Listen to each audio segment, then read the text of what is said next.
ओम शांति। आज है 7 दिसंबर 2020 की साकार मुरली। पहले सुनते हैं मुरली की मुख्य पॉइंट्स। बाबा ने कहा, कम पद पाने वाले जास्ती पुरुषार्थ नहीं करेंगे। यह ज्ञान ऐसा है, थोड़ा भी पुरुषार्थ किया तो वह भी व्यर्थ नहीं जाएगा। अगर पुरुषार्थ अच्छा करें तो सजा भी कम हो जाए। याद की यात्रा बिगर विकर्म विनाश नहीं होंगे। यह तो घड़ी घड़ी अपने को याद कराओ। फिर कहा, शिव बाबा को याद करते करते तुम शिवपुरी में चले जाएंगे। तुम्हें और किसकी स्तुति नहीं करनी है। हमको शिव बाबा पढ़ाते हैं, सारा दिन यही रिपीट करते रहो। अभी तो स्तुति, निंदा, मान, अपमान सब सामने आएगा। उसका चिंतन नहीं करना। जो सेकंड पास हो गया, जरूर कल्प पहले भी ऐसे हुआ था। आगे कहा, इस रावण की दुनिया में सब मनुष्य लून पानी है। सतयुगी दुनिया क्षीरखंड है। यहाँ तो काम कटारी चलाए एक दो को दुख देते रहते हैं। अभी तुम पुरुषोत्तम संगम युग पर हो, यह भी सिर्फ तुम जानते हो। जो अच्छी रीति धारणा करते हैं वह दूसरे को भी समझाते हैं। और लास्ट में बाबा ने कहा, कभी कड़वा मत बोलो, बिगर पूछे कोई चीज नहीं उठाओ। यह कर्म अच्छा नहीं है, इसको भी चोरी कहा जाता है। ऐसे काम मत करो। अब सुनते हैं महावाक्यों को विस्तार से। मुरली का सार। मीठे बच्चे, तुम बहुत समय के बाद फिर से बाप से मिले हो, इसलिए तुम बहुत बहुत सिकिलते हो। प्रश्न, अपनी स्थिति को एकरस बनाने का साधन क्या है? उत्तर, सदा याद रखो जो सेकंड पास हुआ ड्रामा कल्प पहले भी ऐसे ही हुआ था। अभी तो निंदा, स्तुति, मान, अपमान सब सामने आना है। इसलिए अपनी स्थिति को एक रस बनाने के लिए पास्ट का चिंतन मत करो। ओम शांति। रूहानी बच्चों प्रति रूहानी बाप समझा रहे हैं। रूहानी बाप का नाम क्या है? शिव बाबा। वह सब रूहों का बाप है। सब रूहानी बच्चों का नाम क्या है? आत्मा। जीव का नाम पड़ता है, आत्मा का नाम वही रहता है। यह भी बच्चे जानते हैं, सत्संग ढेर है। यह है सच्चा सच्चा सत्य का संग, जो सत्य बाप राजयोग सिखाकर हमको सतयुग में ले जाते हैं। ऐसे और कोई भी सत्संग व पाठशाला नहीं हो सकती है। यह भी तुम बच्चे जानते हो। सारा सृष्टि चक्र तुम बच्चों की बुद्धि में है। तुम बच्चे ही स्वदर्शन चक्रधारी हो। बाप बैठ समझाते हैं, यह सृष्टि चक्र कैसे फिरता है। किसको भी समझाओ तो चक्र के सामने खड़ा करो, अब तुम इस तरफ जाएंगे। बाप जीवात्माओं को कहते हैं, अपने को आत्मा समझो। यह नई बात नहीं, जानते हो, कल्प कल्प सुनते हैं, अब फिर से सुन रहे हैं। तुम्हारी बुद्धि में कोई भी देहधारी बाप, टीचर, गुरु नहीं है। तुम जानते हो, विदेही शिव बाबा हमारा टीचर गुरु है। और कोई भी सत्संग आदि में ऐसी बात नहीं करते होंगे। मधुबन तो यह एक ही है। वो फिर एक मधुबन वृंदावन में दिखाते हैं। वह भक्ति मार्ग में मनुष्यों ने बैठ बनाए हैं। प्रैक्टिकल मधुबन तो यह है, तुम्हारी बुद्धि में है कि हम सतयुग त्रेता से लेकर पुनर्जन्म लेते लेते अभी संगम पर आकर खड़े हुए हैं पुरुषोत्तम बनने के लिए। हमको बाप ने आकर स्मृति दिलाई है। 84 जन्म कौन और कैसे लेते हैं वह भी तुम जानते हो। मनुष्य तो सिर्फ कह देते हैं, समझ से कुछ नहीं। बाप अच्छी रीति समझाते हैं। सतयुग में सतो प्रधान आत्माएं थी, शरीर भी सतो प्रधान थे। इस समय तो सतयुग नहीं है, यह है कलयुग। गोल्डन एज में हम थे, फिर चक्र लगाकर पुनर्जन्म लेते लेते हम आयरन एज में आ गए। फिर से चक्र जरूर लगाना है। अभी जाना है अपने घर।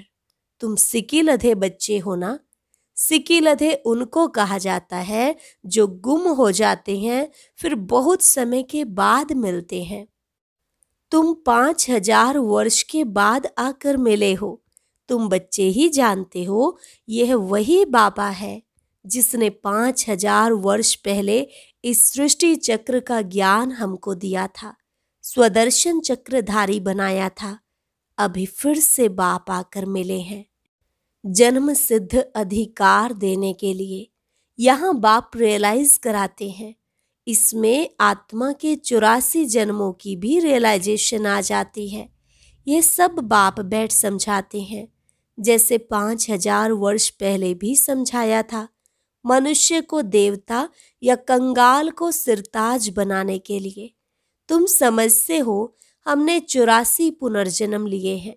जिन्होंने नहीं लिए हैं वह यहाँ सीखने के लिए आएंगे भी नहीं। कोई थोड़ा समझेंगे। नंबरवार तो होते हैं ना। अपने अपने घर गृहस्थ में रहना है। सब तो यहाँ नहीं आकर बैठेंगे। रिफ्रेश होने वही आएंगे जिनको बहुत अच्छा पद पाना होगा। कम पद वाले जास्ती पुरुषार्थ भी नहीं करेंगे। यह ज्ञान ऐसा है, थोड़ा भी पुरुषार्थ किया तो वह व्यर्थ नहीं जाएगा। सजा खाकर आ जाएंगे। पुरुषार्थ अच्छा करते तो सजा भी कम होती। याद की यात्रा बिगर विकर्म विनाश नहीं होंगे। ये तो घड़ी घड़ी अपने को याद कराओ। कोई भी मनुष्य मिले, पहले तो उनको यह समझाना है, अपने को आत्मा समझो। यह नाम तो पीछे शरीर पर पड़े हैं, किसको बुलाएंगे शरीर के नाम पर। इस संगम पर ही बेहद का बाप रूहानी बच्चों को बुलाते हैं। तुम कहेंगे रूहानी बाप आया है, बाप कहेंगे रूहानी बच्चे। पहले रूह फिर बच्चों का नाम लेते हैं। रूहानी बच्चों, तुम समझते हो रूहानी बाप क्या समझाते हैं। तुम्हारी बुद्धि जानती है, शिव बाबा इस भागीरथ पर विराजमान है। हमको वही सहज राजयोग सिखा रहे हैं, और कोई मनुष्य मात्र नहीं जिसमें बाप आकर राजयोग सिखाए। वह बाप आते ही हैं पुरुषोत्तम संगम युग पर। और कोई भी मनुष्य कभी ऐसे कह न सके, समझा न सके। यह भी तुम जानते हो, यह शिक्षा कोई इस बाप की नहीं। इनको तो यह मालूम नहीं था कि कलयुग खत्म हो सतयुग आना है। इनका अब कोई देहधारी गुरु नहीं है। और तो सब मनुष्य मात्र कहेंगे हमारा फलाना गुरु है, फलाना ज्योति ज्योत समाया। सबके देहधारी गुरु हैं। धर्म स्थापक भी देहधारी हैं। यह धर्म किसने स्थापन किया? परम पिता परमात्मा त्रिमूर्ति शिव बाबा ने ब्रह्मा द्वारा स्थापन किया है। इनके शरीर का नाम ब्रह्मा है। क्रिश्चियन लोग कहेंगे क्राइस्ट ने यह धर्म स्थापन किया। वह तो देहधारी है, चित्र भी है। इस धर्म के स्थापक का चित्र क्या दिखाएंगे? शिव का ही दिखाएंगे। शिव के चित्र भी कोई बड़े कोई छोटे बनाते हैं तो वह बिंदी ही। नाम रूप भी है, परंतु अव्यक्त है। इन आंखों से ही नहीं देख सकते। शिव बाबा तुम बच्चों को राज्य भाग्य देकर गए हैं, तब तो याद करते हैं ना। शिव बाबा कहते हैं मन मना भव। मुझ एक बाप को याद करो। किसकी स्तुति नहीं करनी है। आत्मा की बुद्धि में कोई देह याद ना आए, यह अच्छी रीति समझने की बात है।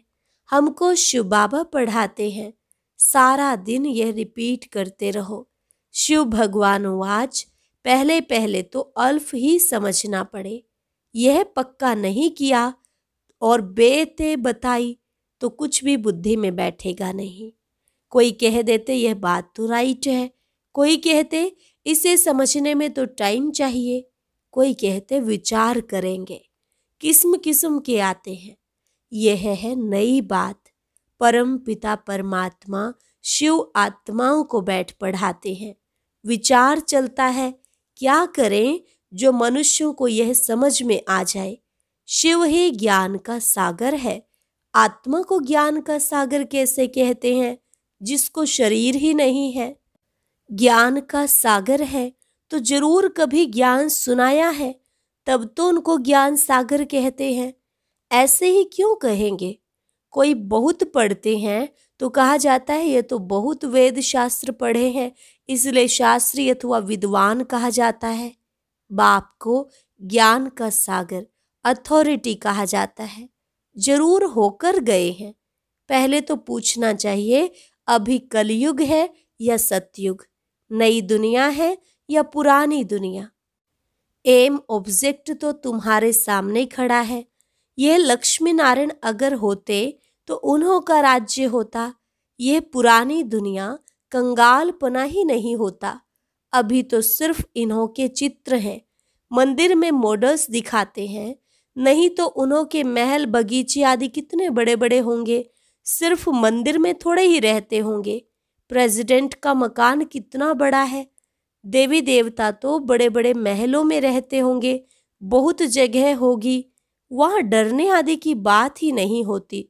सदैव फुलवाड़ी रहती है, कांटे होते ही नहीं, वह है ही बगीचा। वहाँ तो लकड़ी आदि जलाते नहीं होंगे। लकड़ियों में धुआं होता है तो दुख फील होता है। वहाँ बहुत थोड़े टुकड़े पर रहते हैं, पीछे वृद्धि को पाते जाते हैं। बहुत अच्छे अच्छे बगीचे होंगे, खुशबू आती रहेगी, जंगल होगा ही नहीं। अभी फीलिंग आती है, देखते तो नहीं है। तुम ध्यान में बड़े बड़े महल आदि देख आते हो, वह तो यहाँ बना नहीं सके। साक्षात्कार हुआ फिर गुम हो जाएगा। साक्षात्कार किया तो है ना, राजाएं प्रिंस प्रिंसेस होंगे, बहुत रमणीक स्वर्ग होगा। जैसे यहाँ मैसूर आदि रमणीक हैं, ऐसे वहाँ बहुत अच्छी हवाएं लगती रहती हैं, पानी के झरने बहते रहते हैं। आत्मा समझती है हम अच्छी अच्छी चीज बनाएं। आत्मा को स्वर्ग तो याद आता है ना। तुम बच्चों को रियलाइज होता है क्या क्या होगा, कहाँ हम रहते होंगे। इस समय यह स्मृति रहती है। चित्रों को देखो, तुम कितने खुश नसीब हो। वहाँ दुख की कोई बात नहीं होगी। हम तो स्वर्ग में थे, फिर नीचे उतरे, अब फिर स्वर्ग में जाना है। कैसे जाएं? रस्सी में लटक कर जाएंगे क्या? हम आत्माएं तो रहने वाली हैं शांति धाम की। बाप ने स्मृति दिलाई, अब तुम फिर देवता बन रहे हो और दूसरों को बना रहे हो। कितने घर बैठे भी साक्षात्कार करते हैं। बांधेलियों ने कभी देखा थोड़े ही है कैसे आत्मा को उछल आती है। अपना घर नजदीक आने से आत्मा को खुशी होती है। समझते हैं बाबा हमको ज्ञान देकर श्रृंगारने आए हैं। आखिर एक दिन अखबारों में भी पड़ेगा। अभी तो स्तुति निंदा मान अपमान सब सामने आता है। जानते हैं कल्प पहले भी ऐसे हुआ था। जो सेकंड पास हो गया उसका चिंतन नहीं करना होता। अखबारों में कल्प पहले भी ऐसे पड़ा था, फिर पुरुषार्थ किया जाता है। हंगामा तो जो हुआ था सो हो गया, नाम तो हो गया ना। फिर तुम रिस्पोंड करते हो। कोई पढ़ते हैं, कोई नहीं पढ़ते हैं, फुर्सत नहीं मिलती और कामों में लग जाते हैं। अभी तुम्हारी बुद्धि में है। यह बेहद का बड़ा ड्रामा है। टिक टिक चलती रहती है, चक्र फिरता रहता है। एक सेकंड में जो पास हुआ फिर 5000 वर्ष बाद रिपीट होगा। जो हो गया सेकंड बाद ख्याल में आता है, यह भूल हो गई, ड्रामा में नोंद गया। कल्प पहले भी ऐसे ही भूल हुई थी, पास्ट हो गई। अब फिर आगे के लिए नहीं करेंगे, पुरुषार्थ करते रहते हैं। तुमको समझाया जाता है घड़ी घड़ी यह भूल अच्छी नहीं है, यह कर्म अच्छा नहीं है। दिल खाती रहेगी हमसे यह खराब काम हुआ। बाप समझाने देते हैं ऐसे नहीं करो, किसको दुख होगा, मना की जाती है। बाप बतला देते हैं यह काम नहीं करना। बिगर पूछे चीज उठाया उसको चोरी कहा जाता है। ऐसे काम मत करो, कड़वा मत बोलो, आजकल दुनिया देखो कैसी है।